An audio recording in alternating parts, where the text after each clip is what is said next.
Olá, aluno, olá, aluna, seja bem-vindo, seja bem-vinda ao módulo 1 do curso de Geografia preparatório para o Enem do Story Studio. Meu nome é o professor Jason e eu estou aqui para ajudá-los a compreender, revisar conteúdos e também se preparar da melhor maneira possível dentro dos temas de Geografia.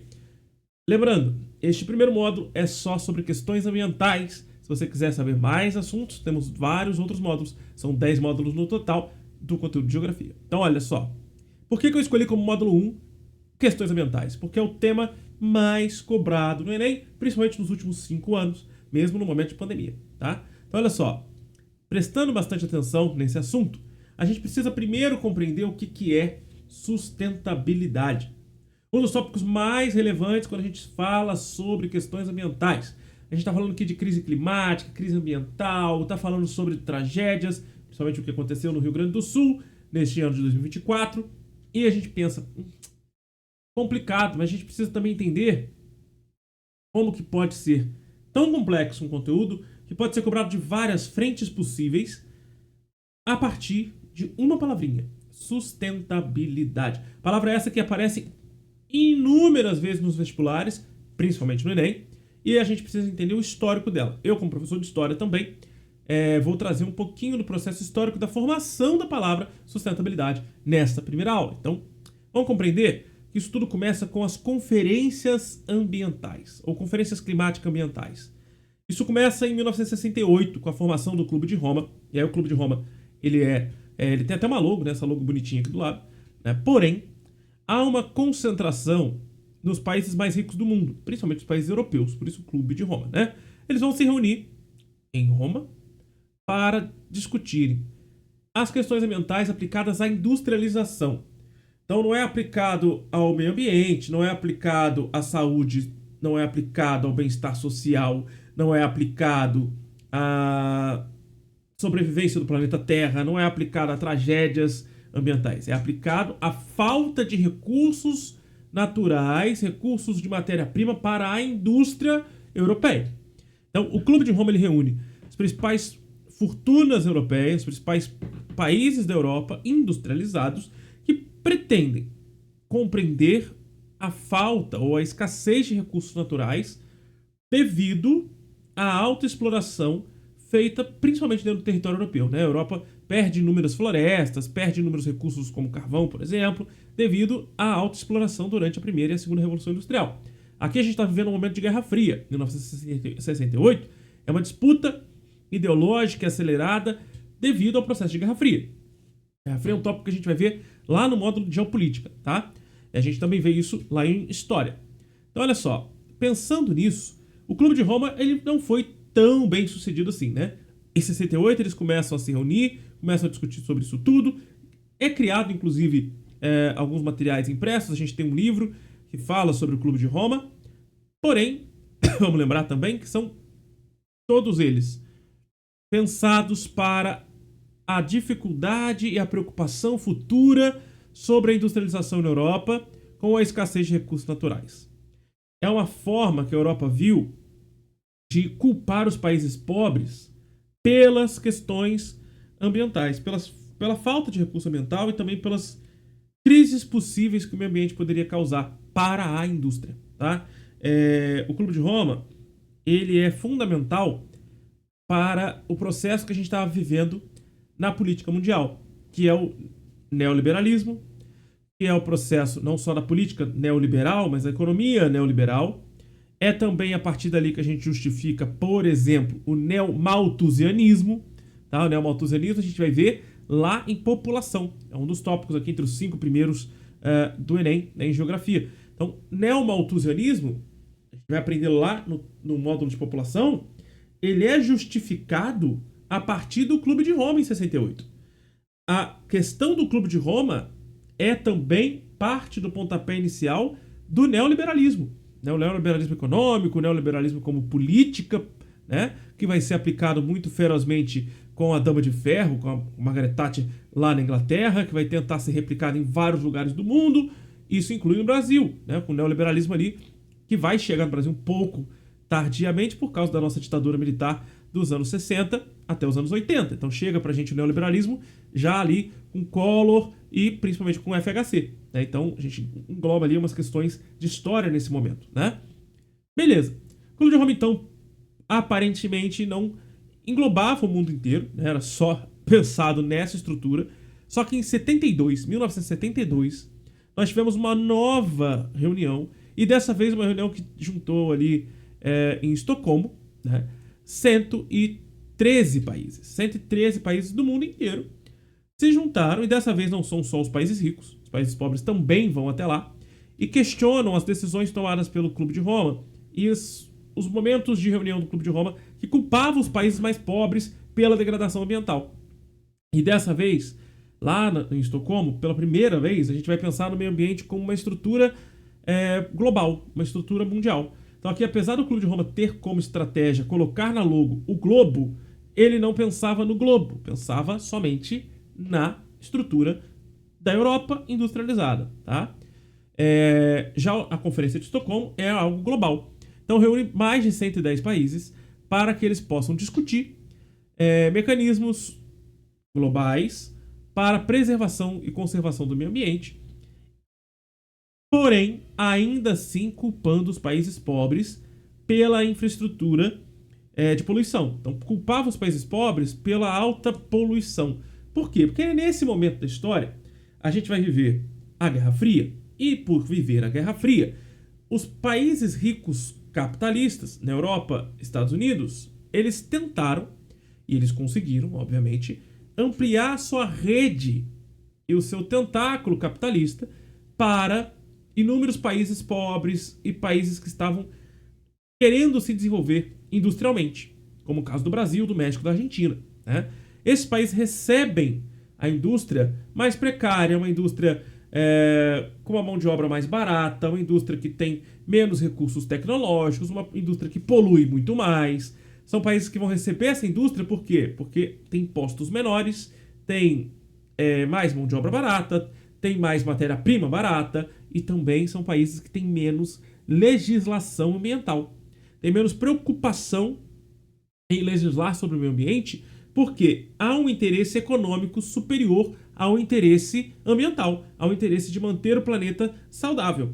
Então, acima do interesse da saúde da população ou da saúde do planeta, da manutenção do nosso planeta, há um interesse econômico nesse momento, por causa do neoliberalismo que a gente está vivendo nos anos 70, no final dos anos 60, princípio dos anos 70. O Brasil vai ser atingido por isso somente com mais força lá nos anos 90, né, com a democracia já plena. Então a gente tem uma estrutura que vai durar ali cerca de 20 anos, que vai atingir o Brasil também. Então presta bastante atenção nisso.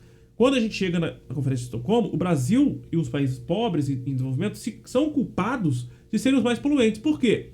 Porque os países ricos poluíram os países pobres, levaram a indústria poluída para os países pobres. Então, de fato, a culpa da industrialização suja e poluente não é dos países pobres, e sim dos países ricos que industrializaram esses países pobres, ok? Isso vai ficar mais nítido na Conferência de Estocolmo, com as discussões feitas lá dentro da conferência, que o Clube de Roma culpava os países pobres. Na Conferência de Estocolmo foi construída para que os países pobres fossem apontados como os culpados pela grande poluição, e ela conclui ali que, no final das contas, a culpa acaba sendo dos países ricos, que industrializaram boa parte dos países pobres com essa indústria mais precária, enquanto os países ricos ficaram com a indústria de mais tecnologia, com alto valor agregado, com menos poluição, com mão de obra mais qualificada, mais bem paga. Os países mais pobres ficaram com a indústria mais precária, com mão de obra mais barata, com mão de obra mais mal paga, com mão de obra sem grande qualificação, né, com mais poluentes, beleza? Então esses são os dois primeiros momentos que a gente vai construir até chegar na ideia de sustentabilidade, tá? E aí, a partir dessas conferências, a partir dessas duas conferências, a gente vai ver a formação. Deixa eu só programar aqui para vocês.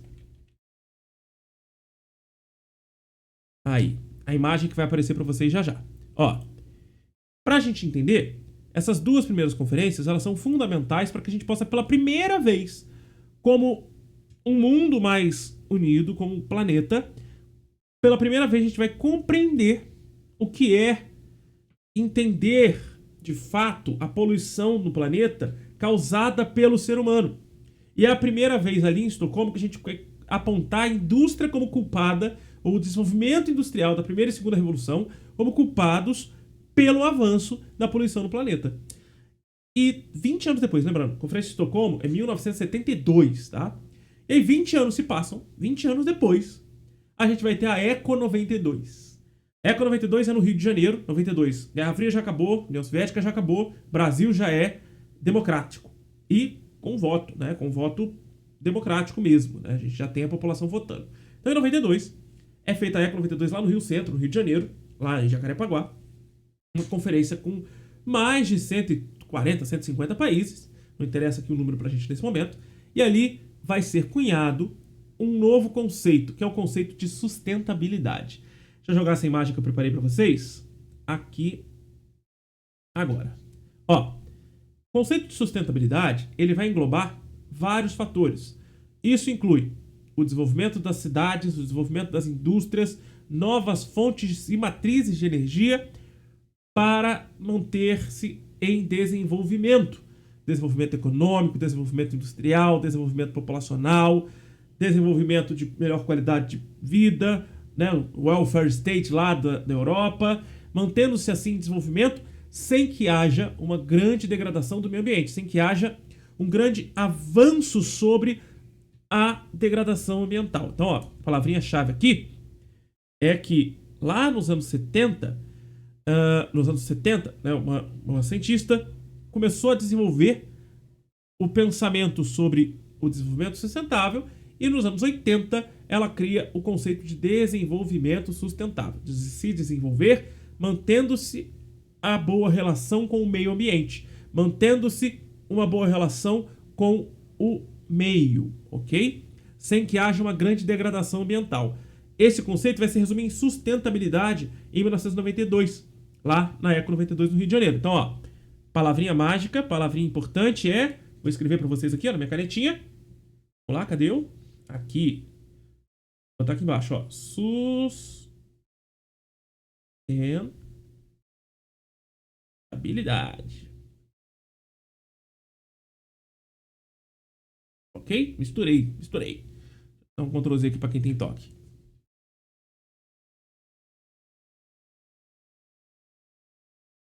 Meu Deus. Aí, sustentabilidade. Cadê eu? Ele me deu um zoom aqui. Não. Tira o zoom. Vou botar a imagem para vocês. E assim, praticamente ao vivo.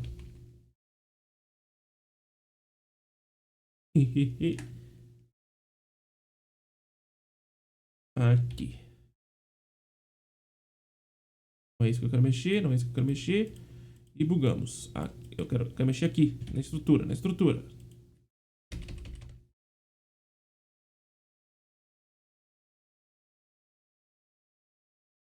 Aí. É assim mesmo. Vamos lá. Aqui. Tá bom assim, né? Vamos lá. Vou voltar pro meu brush.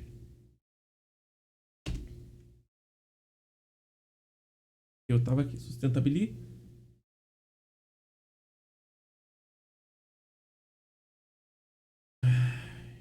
Difícil. Pegar o jeito com essa canetinha. Sustentabilidade. Pronto. Fechado? Então, sustentabilidade é a palavra mais importante aqui, ó. Sustentabilidade. Não se esqueçam dela. Ela é importante para a gente entender o restante desse conteúdo, tá? O desenvolvimento sustentável, então, ele é fundamental, criado na Eco 92, se mantém como algo importantíssimo para a Rio Mais 20, que vai acontecer na África do Sul, tá? Apesar do nome Rio Mais 20, é para dizer que 20 anos depois do que aconteceu no Rio de Janeiro, quais são as avaliações feitas, e a gente compreende lá na África do Sul que nada foi feito. Nada foi tão bonito quanto foi no papel. A gente criou a Agenda 21, com vários itens e tópicos importantíssimos. Geralmente a Agenda 21 não cai no Enem, tá? Cai pra gente o que é sustentabilidade. O conceito de sustentabilidade é desenvolver exatamente o que tá aqui, ó. Cadê eu? Também achar, né? Desenvolver a cidade, a indústria, aumentar a urbanização, aumentar a geração de energia elétrica para sustentar essa urbanização, porém respeitando o meio ambiente com medidas de reciclagem. A gente vai falar de reciclagem daqui a pouco, numa próxima aula nesse módulo. Criando novas fontes ou mantendo novas fontes limpas de energia. Eu estou riscando de verde tudo, mas vocês entenderam. Eu estou riscando aqui as fontes de energia, né? Então, ó, presta bastante atenção que a gente vai falar de energia, a gente vai falar de vários outros tópicos, incluindo o 5R, que é muito interessante para o Enem também, tá? Então vamos para a próxima aula. Já passaram meus 15 minutos, a aula foi meio raw no final, porque, né, a gente teve aí uma complicação com a minha mesinha de desenho nova aí. Vamos lá, vamos para a próxima aula. A gente fala um pouquinho mais de sustentabilidade ao longo do módulo, tá bom? Vamos lá.